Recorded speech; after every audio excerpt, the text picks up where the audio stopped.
शंकराचार्य जी महाराज ने बड़ा सुंदर भाव लिखा है।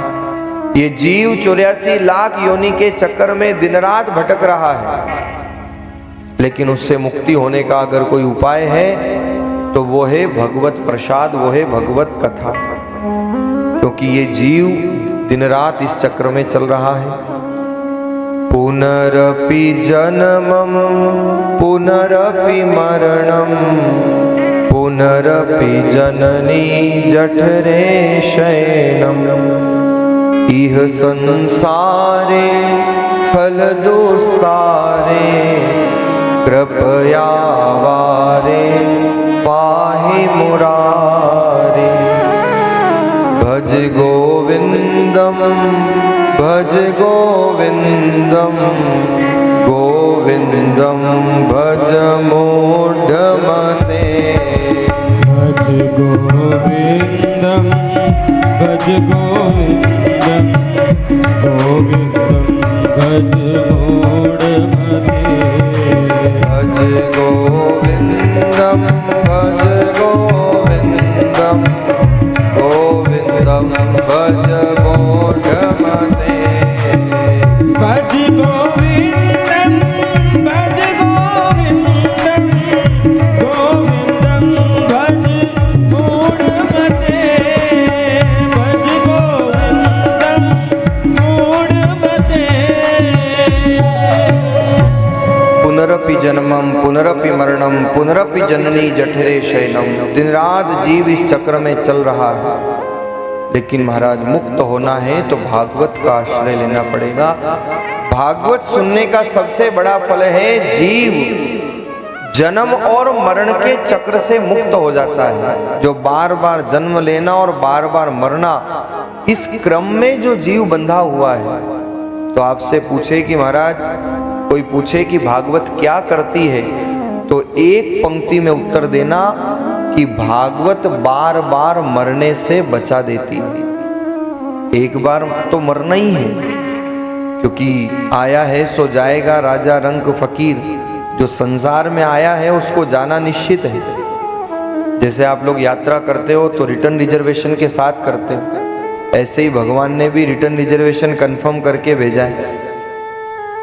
अब वो कटेगा टिकट किस दिन, ये तो वही जाने, लेकिन ये निश्चित है आना तो संशयात्मक हो सकता है, पर जाना तो निश्चयात्मक है। जो संसार में आया है उसको जाना पड़ेगा। तो कहने का भाव यही है, बार बार मरने से भागवत बचा लेती है। क्योंकि भागवत सुनने से जो जीव कर्म अपकर्म में बंधता है उससे मुक्त हो जाता है। यही भागवत का महात्म्य है। सत्य जो हमेशा रहने वाला है, जो पहले भी सत्य था, जो आज भी सत्य है और जो आगे भी सत्य रहेगा, यह है सत्य का स्वभाव। दूसरा स्वरूप है चित। चित अर्थात चेतना। हम यहाँ बैठे हैं क्यों? क्योंकि परमात्मा के द्वारा दी गई चेतना हमारे अंदर कार्य कर रही है। और जिस दिन ये चेतना रूपी पंछी उड़ा महाराज, उस दिन से आपके अपने ही कहेंगे कि ले जाओ। जिसने बंगला बनाया, जिसने घर बनाया, एक रात रखने के लिए तैयार नहीं होंगे, क्योंकि यही संसार की रीत है। दुनिया के मित्र गंगा के जल बिंदु पान तक, और भामिनी चलेगी तो केवल मकान तक। अरे परिवार भी साथ देगा तो केवल शमशान तक, और बेटा भी साथ देगा तो अग्निदान तक। बेटा भी साथ देगा तो अग्निदान तक। इससे आगे कोई साथ जाने वाला नहीं है और कुछ साथ जाने वाला नहीं। हाँ, दो चीजें साथ जरूर जाएगी। रामचरण जी महाराज से पूछा कि जीव के साथ में क्या जाता है जब जीव मर जाता है। श्री महाराज ने वाणी में फरमाया कि पाप रु पुण्य संग दोई चाले, और न चाले लारो। राम चरण भज राम संगाती, निर्धारा आधारो। पापरु पुण्य, एक तो जीव के द्वारा किए गए कर्म अपकर्म और किए गए सत्कर्म, ये दो ही जीव के साथ जाते हैं महाराज। पापरु पुण्य संग दोई चाले और न चाले लारो रे, राम चरण भज राम संगाती निर्धारा आधारो। इसलिए तो कहा है कि कर ले सो काम और भज ले सो राम। जितना सेवा बन जाए, जितना परोपकार बन जाए, ये कथा जिस निमित्त हो रही है, ये गोमाता की सेवा हमसे जितनी बन जाए, ये वेद भगवान की सेवा हमारे में जो सामर्थ्य हो, जो क्षमता प्रभु ने हमें दी है, हम अपनी शक्ति के अनुसार जो सेवा हम वेद भगवान के लिए करेंगे, जो सेवा हम गोमाता के लिए करेंगे, यही साथ जाने वाली है महाराज। पापरु पुण्य संग दोई चाले और न चाले लारो रे, और कुछ भी साथ जाने वाला नहीं।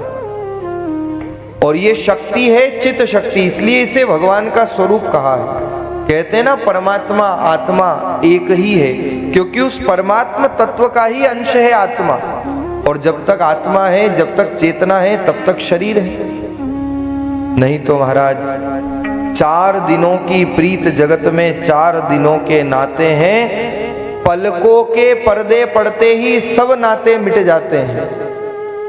ये पलकें खुली है जब तक संसार है, और जिस दिन ये पलकें बंद हुई, 4 दिन की चांदनी फिर अंधेरी रात। ये जीवन की वास्तविकता है। और इसलिए महापुरुषों ने चिंतन दिया है, जो चित्त शक्ति में विराजमान है वो चैतन्य ही है। किसो भरोसो श्वास को ग्रास रहे मुखमाए, होठ समेट सके नहीं जिते कूच कर जाए।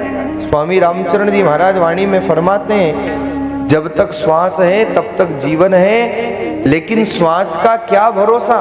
भोजन की थाली सामने है, निवाला हाथ में है, लेकिन वो निवाला मुंह तक भी नहीं पहुंचता है और प्राण पखेरु उड़ जाते हैं। ये जीवन की बहुत कटु सत्यता है। इसलिए महापुरुषों ने चिंतन दिया, किसो भरोसो श्वास को ग्रास रहे मुखमा। एक एक श्वास हमारी भगवान के नाम संकीर्तन में निकले, एक एक श्वास से हम प्रभु नाम का सुमिरण कर लें, ये जीवन का लक्ष्य होना चाहिए। क्योंकि ये जिंदगी है, निकलने वाली है, रुकने वाली नहीं है। संसार कहते किसको है? संसरती थी संसार, जो दिन रात सरक रहा है उसे संसार कहते हैं। और इस सरकते हुए संसार में हर जीव सरक रहा है। लेकिन अगर आनंद चाहते हो, सुख चाहते हो, तो भागवत की सन्निधि लेना पड़ेगी। क्योंकि तीसरा स्वरूप जो है वो है भगवान का आनंद, सतचित आनंद। भगवान को आनंद स्वरूप कहा गया है। अब जो स्वयं ही आनंद स्वरूप होंगे वही तो आनंद देंगे।